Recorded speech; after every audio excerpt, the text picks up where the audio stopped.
It's your guy Bendu, and I'm coming at y'all with another video today. And this is kind of like, a sad story going on. I wanted to just quickly read through these articles that I was seeing about the recent devastating tornadoes that happened in the Midwest. It's a very sad situation that's going on, man. Very bad situation. So found an article from Common Dreams and I believe Left Voice. So let's go ahead and get into it. So this Common Dreams article, it just walks you through everything that happened and everything. So let's go ahead and get into it. Kentucky officials fear over 100 dead. Years of recovery following tornado devastation. We're losing so many people in this. Most of our morgues aren't big enough. Jesus Christ, man. This is from Andrea Germanos as well. The death toll from the series of tornadoes that erupted late Friday will likely top 100 in Kentucky alone. The state's governor, Andy Beshear, said Sunday as fears grew, there will be no further rescues from a collapsed candle factory in the devastated city of Mayfield. Speaking Sunday on CNN's State of the Union, Beshear said at least 80 Kentuckians were confirmed dead from the storm, but that number is going to exceed more than 100. That's wild, bro. Some towns are just gone, the governor said, and called the situation devastating as a result of massive, widespread damage. I know I was coming home from a job interview one time, and I was coming across a bridge, and like a tornado, came through, man. And it was like, I just remember driving across the bridge and like I had to stop. Everybody on the bridge stopped. I'm glad the person behind me was fucking paying attention, but they stopped behind me and we all just stopped because you couldn't see anything. Like I could kind of see his, I could kind of see behind me, like, cause he had like a reddish car or something like that. His car had color to it, so I could see it. And he saw me and stopped. He saw my brake lights probably. But like, it was like, when you go to the car wash and like, the chemicals come on and then the water sprays it and it shushes it in your face. So it was like all foam on your window. That's what it looked like outside of my car. And like, I would see like trees flying across and shit. Like, dog, like a tree came, like literally a tree, like a full tree. Like, I'm not lying to you. Like a big ass tree flew across the bridge, bro. I'm like, if I was further up, that John would have impaled my door and probably impaled me down like that. It was crazy, bro. And finally, like it went away, the tornado stopped, the water stopped and everything, and got across the bridge. And as I'm going through, I'm headed into my town and everything, you just see like everything destroyed. Like, oh my, it was crazy, bro. So I could only imagine what they were going through. It sounds like some day after tomorrow type shit that went down, which is wild, bro. But the tornado that ripped through Mayfield may have been a continuous tornado that passed through 4 states as it traveled roughly 230 miles, potentially the longest on the books. That is fucking crazy. Beshear told NBC's Meet the Press Sunday that we're losing so many people in this. Most of our morgues aren't big enough. Significant loss of life was expected from a Mayfield candle factory hit by the tornado. According to reports, the factory had 110 people, including inmates working inside at the time the tornado hit. So far, 40 people have been rescued. That's wild, bro. Now, I know, a lot of the jobs I've had, especially at factories and everything, like, they tell you they have these rooms and everything because they don't like even if they know a big storm is coming, they'll still like you're still required to come to work. I remember one of the last jobs I worked at, like it was a blizzard that was going on and I literally almost died. I almost went off the road. Like, straight up, I almost went off the road and I ended up being late to work. And literally the first thing, so I tell my boss what happens. This fucking bitch, she was hot though. I'm not gonna front. She was kind of hot. She was a bitch. But walk through the door, tell her what happened. And the first thing she said to me was, well, you couldn't leave earlier. Bro, that's the closest I ever came. The closest I ever came to smacking the shit out of a woman, bro. Like, I was about to eat the cake, animate this bitch. I was about to, bitch, this chicken is cold, this bitch. Bro, like, yo, what the fucking difference is that gonna make if I left earlier? It's a fucking snowstorm going on outside, you dumbass. They don't like these jobs, they don't fucking care, bro. That's another, I feel another indicator of how shitty the fucking labor situation is here in America. But yeah, that's wild, bro. but 40 people have been rescued, so that's good. That is good to hear. Let's actually watch. I didn't want to watch that NBC video, but let's watch this one.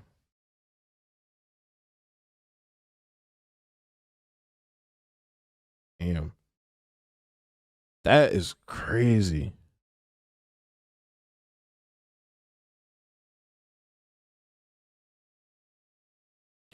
People's lives, man, just gone, bro. God, I could not fucking imagine.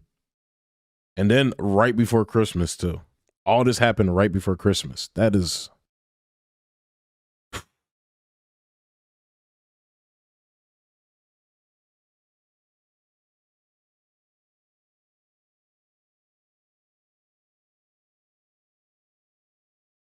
people's lives just gone, ruined. Very similar to Katrina, man. What happened in Katrina? So yeah, that's crazy, bro. Among those who made it out alive from the factory was Kiana Parsons Perez, who shared live video of the harrowing ordeal and pleaded for help as she and other workers were trapped for hours. Speaking on NBC's Today Show Saturday, Parsons Perez said, "I did not think I was going to make it at all." Bashir, in his remarks to CNN, said that it'll be a miracle if we pull anybody else out of that factory, where debris was stacked in places 15 feet high.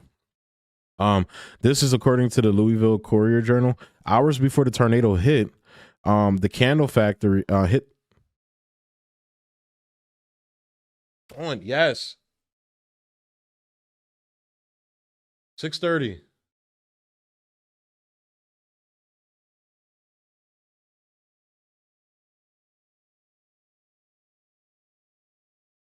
According to the Louisville Courier Journal, hours before the tornado hit the candle factory, the company posted on its Facebook page Friday afternoon that it was looking to hire employees. A recent listing for a full-time candle production position had a starting wage of $8 per hour and required 10 to 12-hour shifts. The state recovery effort said Kentucky's director of emergency management and Michael Dossett could likely go on for years with efforts currently focused on Mayfield as well as the communities of Graves, Dawson, Springs, and Bowling Green. The devastation, Dossett told CNN Sunday, is quite frankly something that you would see in a war zone. That's fucking crazy. So here I have this article from the Left Voice that I wanted to read through. Because they have, they talk about the damage, but they have a different critique, which I think this conversation needs to be had. The climate crisis is here. Tornadoes cut a deadly swath across the United States. Deadly tornadoes killed at least 50 people across the United States on Friday. This is but the latest sign of a fast escalating climate crisis. The death count from environmental disasters continues to rise. On Friday night, deadly tornadoes ripped through the U.S. South and Midwest, killing at least 50 people in Kentucky alone. More than 30 tornadoes repeatedly touched down, hitting at least 6 states. Factories with workers inside were destroyed in Kentucky and Illinois, and a nursing home in Arkansas collapsed. Workers died at each site. This year has been a particularly deadly one thanks to climate change. Fires have raged across Brazil, which then faced record cold temperatures. Subways and apartments flooded in New York, where you literally saw videos of people still doing DoorDash, like assholes. Like, stop, like, a storm's going on. Stop ordering DoorDash, you fucking assholes. Terrifying image of Greece and Turkey. Like, I get you got to eat and shit like that, but bro, like, why you're putting somebody else's life at risk for them to come deliver you fucking food? Like, come on, bro. Terrifying images of Greece and Turkey on fire shocked millions, and a deadly heat wave took hundreds of lives in the U.S. Northwest. I remember that. That shit was wild, bro. This is all in addition to what have become recurring news stories: famines, water shortages, and power outages caused by environmental disasters. I even saw the story that there was a famine that was going on in Madagascar because of the climate effects. Like, they can't grow their crops and shit like that because they're not getting rain there. Also, You know, they're predicting, you know, we're having this immigration debate and an issue going on here now, and as well as in the European countries as well. They're predicting that the Middle East is going to be uninhabitable like very soon, like within the next, I think they said like 50 to 60 years or something like that. It's big problems coming, and we're not doing anything about it. Last night's tornadoes are not just a tragic weather event, but the latest sign of the fast growing climate crisis. While the precise link between tornadoes and climate change is less clear than with hurricanes, for instance, climate change is increasing the rate and severity of severe weather events in general, including severe thunderstorms that increase the likelihood of tornadoes. To put it bluntly, the climate crisis is here. By the way, I forgot, I didn't mention this article is by Ezra Brain, by the way. I should have mentioned that. Not even probably. I should have mentioned that at the top. My bad, guys. I usually do. Kind of got distracted. It is an outrage that capitalists and their representatives in government continue to paint these disasters as unpreventable acts of God. President Biden called last night's tornado an unimaginable tragedy. Nah, people have been talking about this shit happening, bro. Like they even talk about it in movies. Like, have you fucking like not seen Day After Tomorrow? Have you not, you know, any fucking Roland Emmerich movie? Like, bro, have you not seen them? Kentucky, now they're horrible. I would wish nobody tortured themselves by watching them, but it's not something that's, you know, too far out of the realm of possibility, especially with climate activists have been talking about this shit for years. Kentucky Senators Rand Paul and Mitch McConnell tweeted vague words of support for victims and communities and calls for federal aid, but these statements ring hollow. Both parties remain united in escalating the climate crisis. They sure do. As long as business continues as usual, as long as capitalism persists as the dominant economic system on our planet, and as long as increasing profits take priority over protecting the climate, these disasters will only escalate. Instead, Congress is busy voting to increase the military budget. It's fucking insane, bro. That's what I'm saying, bro. I feel like us, you know, like I say on this channel all the time, the elite class, they show class solidarity no matter what.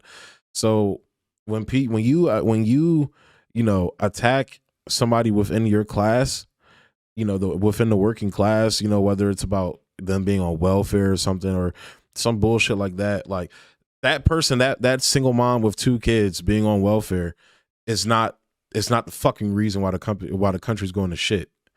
I was just explaining this to my homie. We were out at the bar and everything hanging out.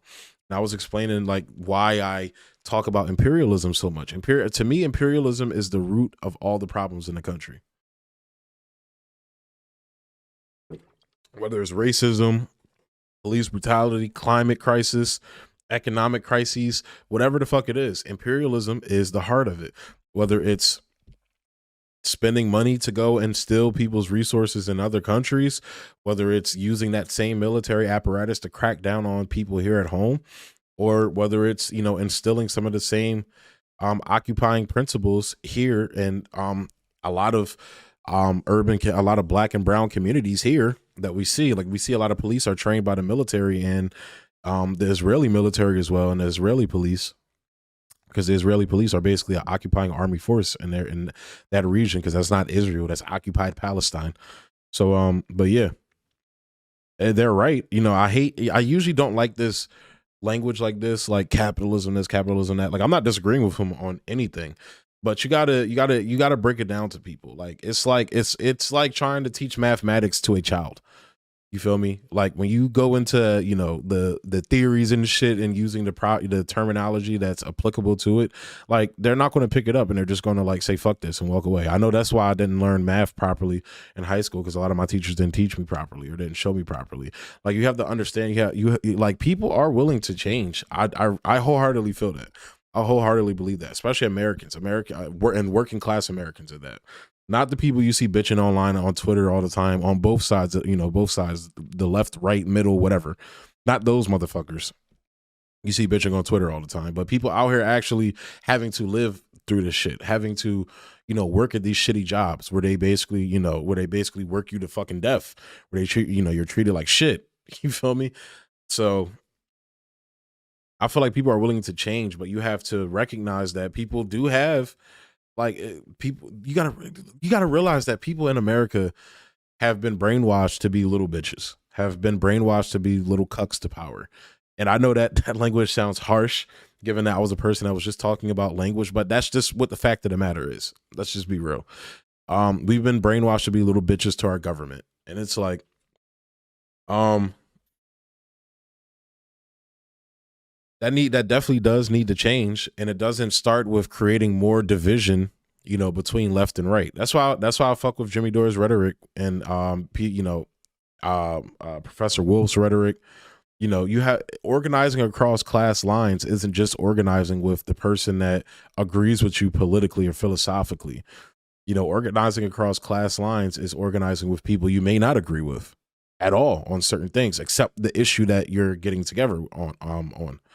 And to the people that don't agree with you, you're supposed to educate them and turn them to your side. That's why I found it crazy. I know I'm kind of going off on a tangent here, but that's why I always found it crazy that, that people would get mad at like Glenn Greenwald or Jimmy Dore or somebody going on Tucker Carlson, where they're actually changing this guy's mind. Like Jimmy Dore, with the, veracity of his argument, changed the mind of Tucker Carlson.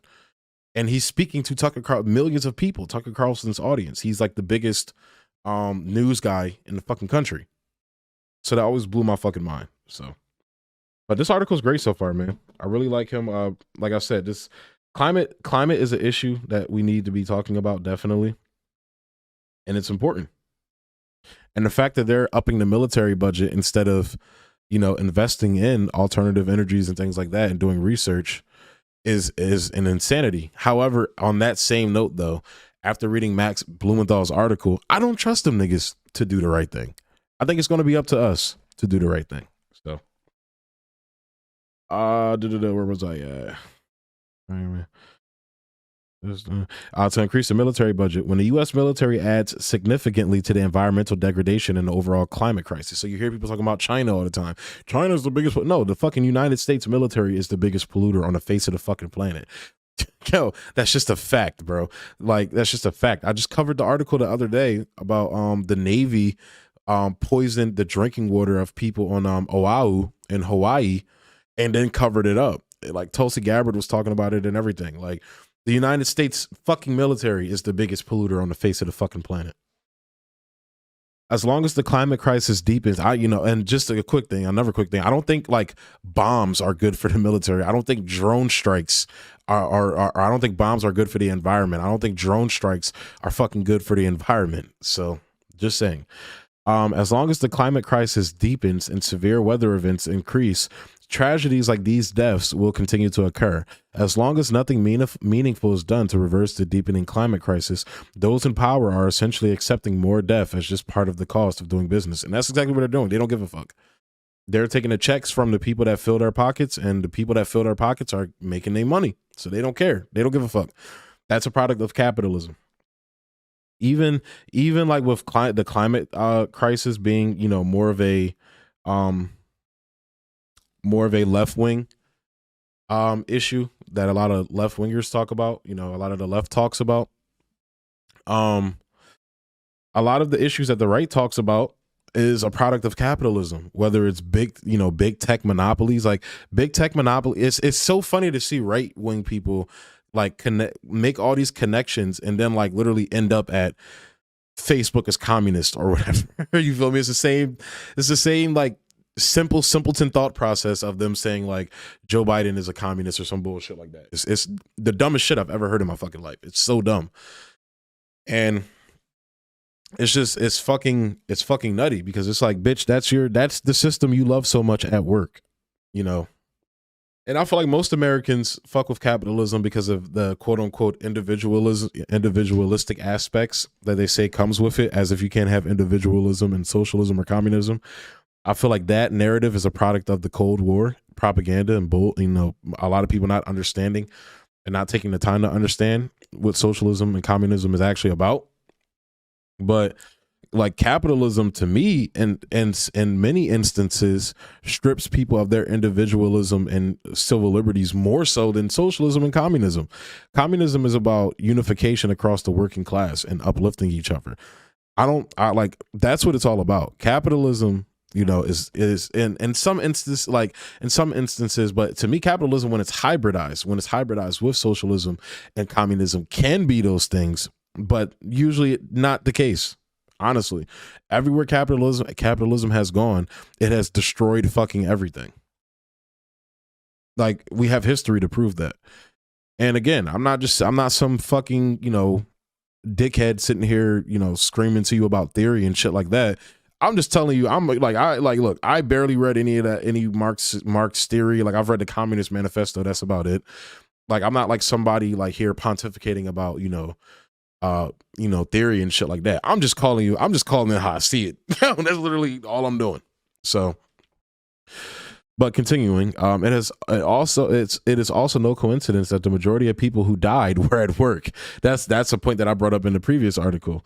Increasingly, the most precarious sectors of the working class, gig workers, hourly workers benefits, and those who have to work at night, are being hit hardest by climate change. I work at night. I work overnight. Amazon founder Jeff Bezos went to space, but his workers, who by his own admission paid to get him there, died under the collapsed roof of his warehouse in Edwardsville, Illinois. This is the climate crisis in miniature. The rich wring their hands, make empty statements, and continue business as usual while their workers suffer and die. That is 100% facts, bro. Again, there's no way those people should have even been at work if they knew that was about to happen. But again, it's all about profits with these people. And people look at you crazy. There's even like working class people that will look at me crazy, like I'm some lazy, you know, commie who doesn't, like, no, bitch. Like, if they have, you know, dutiful warning that there's about to be severe thunderstorms going on, let people stay the fuck home. Are you fucking out of your mind? Oh, and again, this is the hyper consumption that is bred within capitalism, that is ingrained in America, that has been ingrained in American culture. Like, you know, the loss of profit, you know, is bad, but the loss of life, not so bad.